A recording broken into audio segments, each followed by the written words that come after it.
US1 Radio News Time is 7:51. Morning Magazine with Bill Becker continues. And we continue our conversations with the candidates. Joining us in the studio right now is District 5 Commission candidate Margaret Romero. Good morning, Margaret. Good morning, everyone. This is an open seat. Earlier this week, we interviewed Mike Mongo, who is also vying for this seat. So it's already an interesting race here. For the open seat. A lot different than my past races. You ran twice for mayor, but now you're going for that open District 5 seat. You bill yourself as the voice of reason. Does that kind of imply there's no voice of reason on the commission right now? Let's just say I would bring a very strong voice of reason, and I think that's evidenced by all the times I've stood up and brought the facts forward, done the research, made sure there's a business case.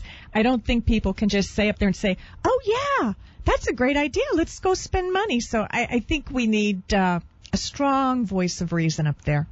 And I've noticed, when you get up and speak, sometimes the commissioners are like, you make them very uncomfortable. You know that. I don't know if I make them uncomfortable or if I make the special interest behind the curtain uncomfortable. But if it's the right thing to do for the citizens, Bill, and it makes people uncomfortable, or it makes them stop and pause and think and have to go through the logic before we make a decision, that's okay. Now, there are a bunch of points here that you have talked about. One is affordable housing or workforce housing, but they're kind of different. What do you think the city should be doing that they're not doing right now? First thing I think they need to do is preserve the affordable workforce housing that is out there. There are many landlords who are currently renting affordably, and it would be nice to give them an incentive to continue doing that, just like they give developers building new housing incentives to do affordable housing. So I think that's one of the first things we can do. I think one of the second things we can do is to closely work with some of the larger firms in town, because I know 3 folks already who are in what I call a service industry that are already starting to provide housing for their own people, not, free, but at a reduced cost. Look at old Gatto's Village and the cigar manufacturers. They did that. Why can't we do that again here? So it's something to look at, Bill. Does that include buying Perry Court for $55 million? Absolutely not. Okay. Buying Perry Court, I think, is just as a crazy decision as asking folks to let the people down at Simonton Street go back on their word and have 20 transient rentals there. I think that things have changed at Perry Court. $35 million is what they paid for it. City's saying maybe 55 and we'll do an evaluation. But it looks like the developers aren't going ahead with the development plans. And when people say, oh, we can maintain them, well, you know what? The developers originally said, hey, we're going to bulldoze them down and build new. So that makes me skeptical of what condition they're in. So $55 million here, money to repair them. Truman Waterfront. I mean, let's keep going on with the list of things we've already overspent on. Taxpayers can't afford it. We need to look at how much are things going to cost. You've been critical of the city's spending on the city hall, and people, like the idea of a new city hall, but you were early on telling the commission this is going to cost a lot more than you think. Yeah, I did.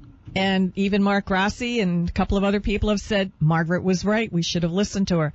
Being right or wrong is not the issue. The fact is, people did not use good, solid facts, and when it went out to referendum, they did not have the correct information. They were projecting, the architect was projecting it was going to cost less per square foot than what the Gatto building cost 10 years earlier. That right there said, where's the logic? So, did we need a new city hall? Absolutely. But for $18.5 million, we could have had a new fire station, 120 parking spots downtown, and a new city hall.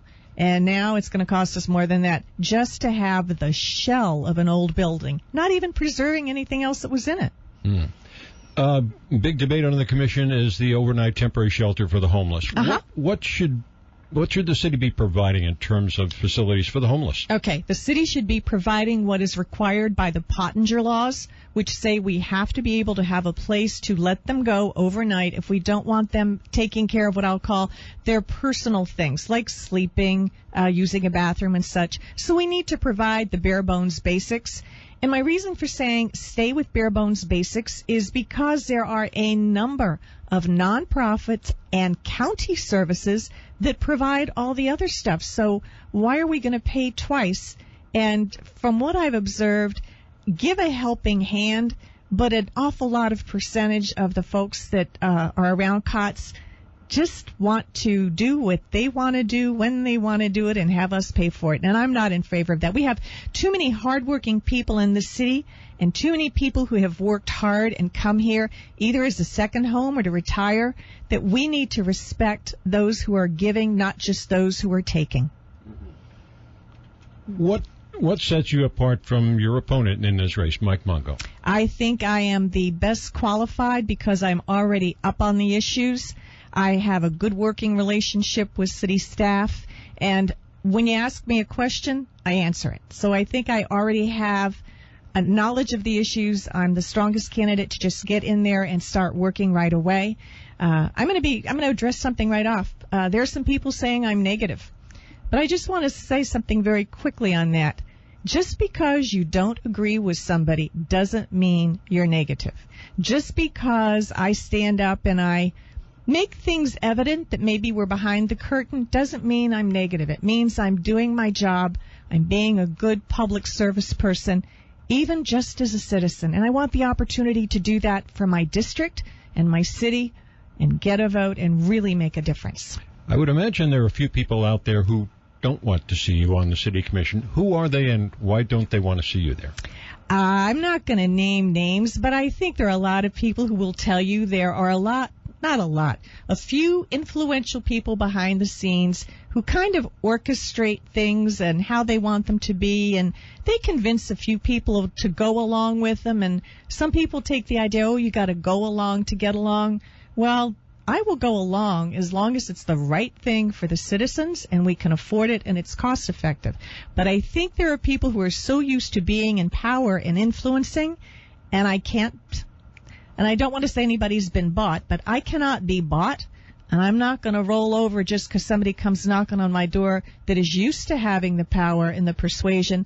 Those people I will be open to talk to, but they better come with a good, solid business case and why it's good for the city, not what they're going to make the money off of. You strike fear into some people's hearts with that. Pardon me? You're striking fear into... Well, you know what? I'm kind of tired of people behind the scenes appearing to call the shots. I mean, I look at some of the campaign rhetoric that's going on at the forums right now, and I hear a couple of the candidates using the same words, bickering. Well, it's not bickering if somebody's making a point. And I really get tired of folks who come up with facts and presentations and logic and business sense, and then all of a sudden, because the other person can't refute it with facts or with logic, start going into name-calling and truly bullying. And then they say, oh, they're bickering, they can't get along with me. Well, you know what? It's a two-way street, and Bill, I want the public to know, that's what I did at IBM. I was an executive consultant doing things like handling contention with everybody. Margaret, thank you for joining us. Oh, thank you so much. It's been fun. Folks, please vote for me. WWU.